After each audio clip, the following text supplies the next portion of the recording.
La Guinée vit pleinement la campagne de vulgarisation de l'avant-projet de la nouvelle constitution. Partout, c'est cela l'actualité, les pour et contre continuent de s'affronter. Ce jeune, lui, l'avant-projet entre les mains, a déjà choisi son camp.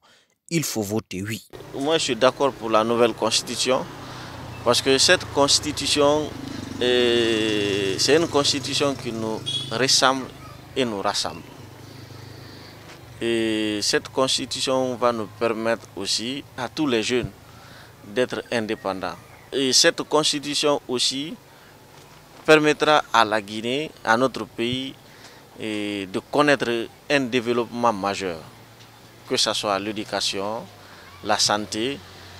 Au-delà donc de ces propos plutôt vagues, le rêve vendu par ce projet peine à passer chez certains jeunes. D'abord, au niveau de la rédaction de la Constitution, on a parlé, il y a eu des partis politiques qui ont déposé quand même des courriers. Mais on a vu que ces courriers-là n'ont pas été pris en compte par l'Assemblée, par le CNT. Mais au-delà de tout ceci, il faut partir de porte en porte, de famille en famille, pour expliquer. Et ça ne peut pas prendre un mois. Pourtant, le président du CNT a dit un mois seulement pour la vulgarisation de cette nouvelle constitution. Le CNT, c'est l'organe législatif de la transition. Des tournées sont actuellement menées par les membres de cette institution pour expliquer les grandes lignes aux populations. Mais chez nombre de Guinéens, un point semble poser problème, la candidature libre. Tout citoyen est libre d'être candidat si vous remplissez les normes des critères.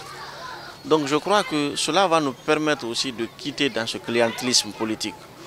Parce que vous n'êtes pas sans savoir que vous pouvez trouver dans un parti politique, il y a un politicien qui peut faire plus de 20 ans, 30 ans, seul à la tête d'un parti politique.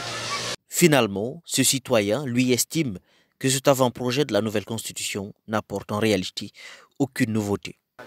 Bon, je crois que cette constitution n'a rien de nouveau.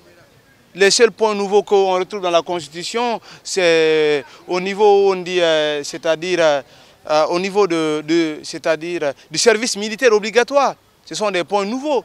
Sinon, on a seulement changé de nom. La HAC a changé de nom, Sénat et consort. C'est pour vous dire, la Constitution qui était là en 2010, malgré qu'elle n'a pas été soumise, soumise plutôt au référendum, c'est une Constitution quand même qui répond aux standards internationaux. À noter que les autorités de la transition s'étaient engagées à tenir un référendum constitutionnel avant la fin de cette année, mais pour l'instant, aucune date fixée.